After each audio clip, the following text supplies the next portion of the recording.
The Unforgivable, starring Sandra Bullock, was a tale of two movies. But before I tell you why it was a tale of two movies, consider this your spoiler warning because I will be talking spoiler-ish.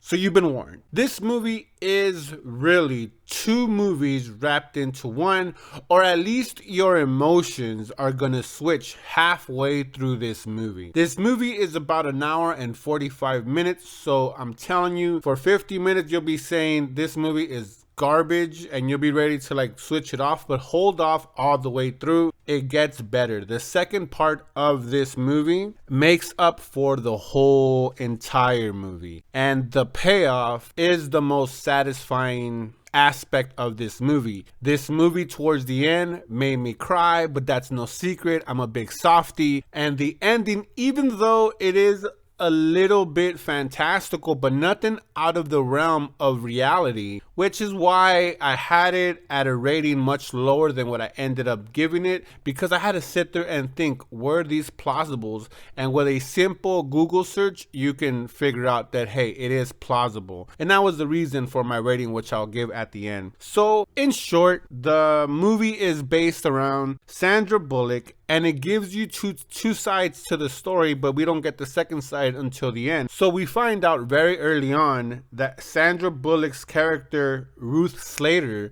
is a cop killer. And she is getting released right in the beginning of the movie. She's getting released from prison, and we get little flashes, right? So I love the way this was shot, the way it was produced. It definitely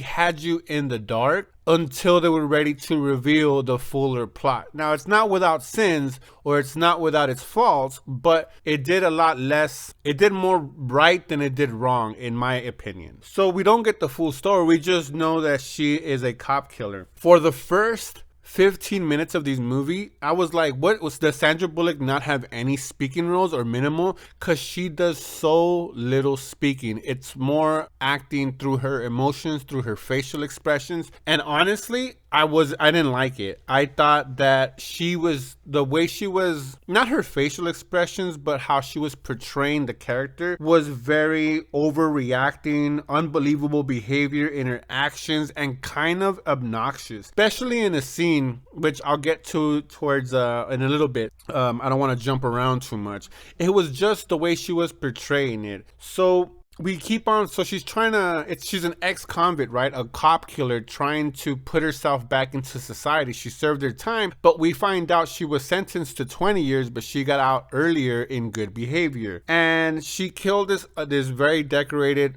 senior officer that had a wife and two sons, and we get introduced to his two sons, played by Tom Gurry and Will Pullen, and I did not like their development or character arc or anything. Their brothers' plans, so they find out that she's getting early, and we find out that Keith, played by Tom Gurry, follows her, right? And then goes to his brother and says, oh, she's out and we could kill her. And there's this little back and forth, and Will, the character's name Steve, is like, no, we can't, we got to move on. And so Tom basically wants to find justice for his slain dad, and he wants to like kill Sandra Bullock, right? So we keep on going and following, Ruth in her journey to get reestablished. And she had a carpenter, because she learned how to do carpentry before she went to jail. And we find that out because she visits her own home where the events happen of the murder. And during our little getting to know her phase, we find out through the new owners of the house that she ended up being really, really good at carpentry. So anyways, so she gets out and she says to her PO officer that she has a carpentry job, but like most ex-felons know, it's really hard to get a job. So sure enough, she goes to the carpentry job, and guess what? She had a job before she got there, but when she got there, she was no longer able to get a job there because her reputation as a cop killer was catching up to her. So she ends up having to take a warehouse job or a manufacturing job, basically gutting fish. I think this is either set in Seattle or in San Francisco. I think it's Seattle. And one thing that the movie does do is portray the homelessness problem in the West Coast very in your face. And for being a this type of movie, I was surprised, but I'm glad that they put that kind of poverty, which is real. It's not made up, it's not overdone, it's on point. It's out of control in the West Coast, and I hope our government and local governments end up trying to fix that, because that's a sad statement when you say that to California, Washington, for those states to have that amount of homelessness. They should be ashamed of, and we should be ashamed as a community. But anyways, enough virtue signaling for right now. So she keeps on getting rejected, and she ends up finding a job, like I said, in a fish market, gutting fish. This is where we get introduced to Blake, played by Jon Bernthal. And I like him. I know a lot of people know him from The Punisher, from The Walking Dead, and he does a great job acting wise. And they kind of have a romance, but then we find out that he's an ex-con too. But he can't be. When you're an ex-con, you can't be around other convicted felons because that could put you in jail. So he kind of freaks out. And there's like a weird romance that doesn't go anywhere. It kind of just stays. You don't find out a lot of this stuff, a lot of plots that were developed or a lot of storylines that were brought up don't go anywhere, which this movie does have a lot of plot holes that you're like, well, I wish they would have given me some kind of satisfactory ending to these storylines, but they don't. So anyways, Ruth and Blake end up kind of having a semi-romantic, they don't kiss, they don't have sex, at least we don't see it on screen if they do at all. But because he's afraid to be next to an ex-con, because they're both ex-cons, Sandra or Ruth anyways ends up getting beat up at work because someone says, hey, my dad was a cop, and kind of takes a cheap shot at Ruth and says, I'm a cop, I'm gonna get you. So she gets like segregated from her colleagues at work. So, and again, that story doesn't go anywhere because after that event we move away from her job kind of. But anyways, back to the brothers. So the brothers are planning to, or the younger brother anyways, or the older brother, I'm sorry, played by Tom, Keith, wants to develop a plan, and he keeps on trying to convince her younger brother, or his younger brother Will, to help him in the accomplishment or in accomplishing the murder of Ruth. But he tells her straight, he tells his older brother, like, I didn't know him, I was young. And he goes, well, I was around when this woman took Dad. And Will kind of, for whatever reason, he had a moral, high ground in the beginning, but then he starts turning. And then the way that the brothers, that the younger brother anyways, Will, Steve, played by Will, ends up turning bad is so forced that even if this was the case, right, about a cop killer, the way he ends up going is really unrealistic and kind of bothersome. So Tom's the one that has this anger, right, the older brother, because he was a kid, but he remembers his dad and he what he missed out and all that stuff. And he ends up telling her, oh yeah, he has a sister that's played by Aisling Franciosi. I butchered that name, but it's basically Catherine, is Ruth's really younger sister. We find out that her mom died really early, so Ruth had to take care of Catherine very, very early on. So Tom figures this out. Actually, I'm lying to you guys.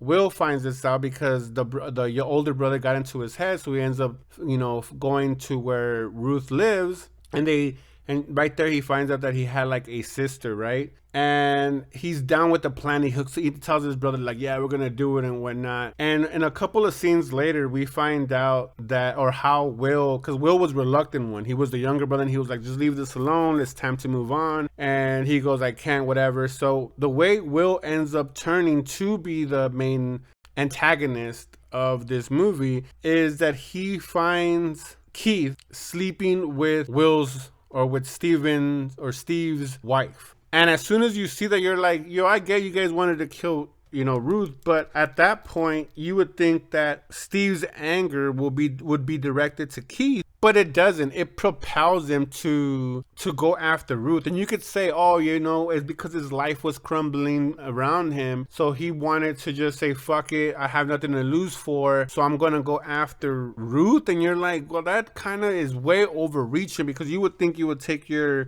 anger on your wife and on your older brother for having this affair behind your back. And that's what makes their plan or their motivation, at least his, very forced, because you would expect it from Tom. And then after that, we don't see Tom no more, or Keith, the older brother. We don't see him anymore, and he just kind of goes away. And you're like, wait, what happened to that? Like, why can't we have some conclusion to that? And I know movies don't go and try to fill out every storyline they do, but why present that? Why even make that a plot device for the younger brother to then be the killer? It would make more sense for Tom, having messed up his younger brother's relationship, for him then to not have anything to lose for, and then have him go out and be the murderer, or the potential murderer, right? So then, the younger brother Steve gets all crazy and ends up kidnapping the wrong girl. So Catherine, we find out through flashbacks that through this, quote unquote cop killing, Ruth was the older sister and she got arrested, and her younger sister Catherine was put into foster care under John and Liz Ingram, played by Vincent D'Onofrio and Viola Davis from Suicide Squad. Again, they did great. I'm so sorry, it's not. It's actually Michael Malcolm and Rachel Malcolm, played by Richard Thomas and Linda Edmond. And their acting was okay. And they basically raised her from like 4 years old all the way to teenagers. We find out she's like 17 or 18 now in high school, and is dealing with some kind of flashback, but she doesn't really remember Ruth. And she has a stepsister, Kate Slater, played by Emma Nelson. And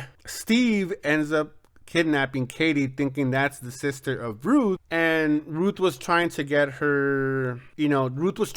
in contact back, or find out information on Catherine. And this is where, in the beginning I said Sandra Bullock's character was kind of abrasive, unlikable, because the way she was trying to go about it was obnoxious. She ends up getting a lawyer, and the lawyer ends up getting a meeting with Michael and Rachel Malcolm to get information about her sister, and she's just so rude, calls the mom a bitch and all this kind of stuff. Again, it was a little bit too fantastical, and you end up going like, yo, they don't have to meet with you. They adopted your sister and have raised her in a loving home. Obviously, we know it as the audience. We know that, and Ruth doesn't know that. But you're like, man, shut the fuck up. Ask some fucking questions that you want to see if she's okay. Fine. Maybe if you're really, really nice, they will let you see or learn information about Catherine. Now, at the end, we find out why she is the way she is, and it makes the pill a little bit more easier to swallow. But at the moment, you're like, what the hell? So we find out towards the end that yes, there was a cop killed at their house, but Sandra or Ruth Slater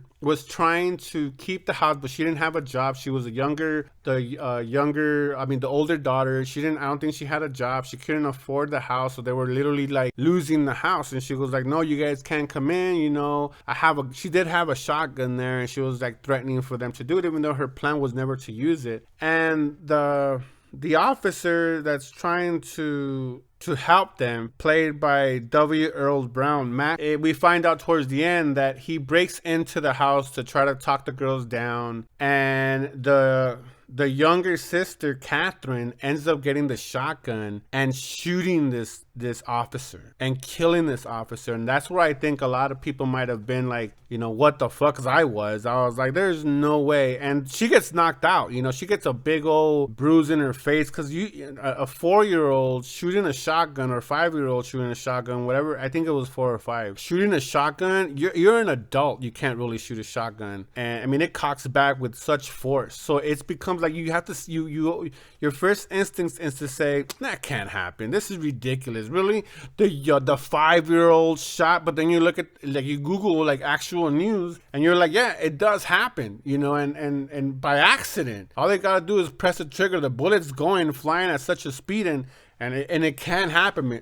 The probability of it happening actually pretty high. And Sandra Bullock basically just ends up taking the blame, protecting her younger sister for that murder, and that's how she ends up serving time in prison. Towards the end, like I was saying, Steve kidnaps Katie and basically calls Ruth and tells her that she is that she has Catherine, not knowing that it was Katie. And the ending was kind of disappointing because nothing happens. Ruth ends up talking down Steve because she told Steve, like, I knew your dad was trying to help us, it was an accident and stuff like that, and he couldn't pull the trigger, he couldn't kill Ruth. And Katie and Ruth end up leaving and whatnot. And there's a heart-touching scene where Michael, Rachel are there with Catherine, all there for Katie. She was abducted and they were by the ambulance, and characters is walking out with her PO, played by Rob Morgan, Vincent Cross. And the younger sister couldn't remember her throughout the movie. Like, she has flashback, but she couldn't see her face. But she turns around and recognizes her sister Ruth, her older sister Ruth, and they have a heartwarming hug, a really deep embrace, and that's the movie. Now, to some, that ending might not be all that is like, oh, well, it was a lackluster ending. But I think that the fact that this movie was so superbly scored by Hans Zimmer, and it gives it that much more emotion, that ending with that music, it just made me tear up a little bit, because a lot of people might understand how much you would protect your brothers, your sisters, your family, your wife, your spouse, to the extent of how you would go to protect the ones that you love. And I thought it was a good story that was told for this movie. I enjoyed the acting from most of the cast. Like I said, for Sandra Bullock's half of the acting was obnoxious, but it was meant to be that way until the reveal that she was actually protecting her younger sister gives you that payoff. They're like, okay, I get it. I thought John, in the time that he was there, was really good. Viola Davis was really good. Vincent D'Onofrio was there as the lawyer, and for the time that he was on screen, he did very well.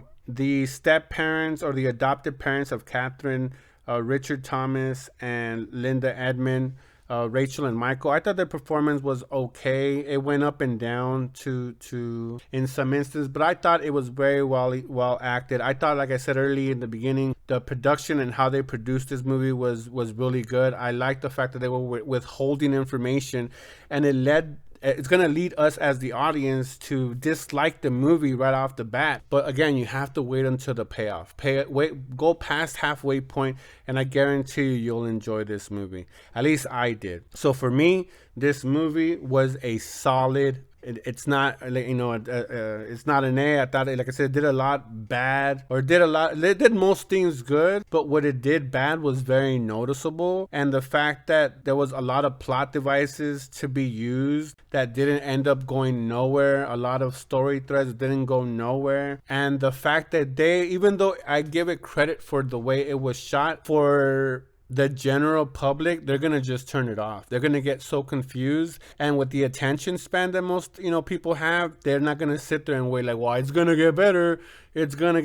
But again, for me, I enjoyed it, and I think if you give it a shot, go all the way through, you'll find out also that you'll enjoy it too. Anyways, those are just my thoughts. I would love to hear your thoughts down in the comments, and like always, that's a wrap.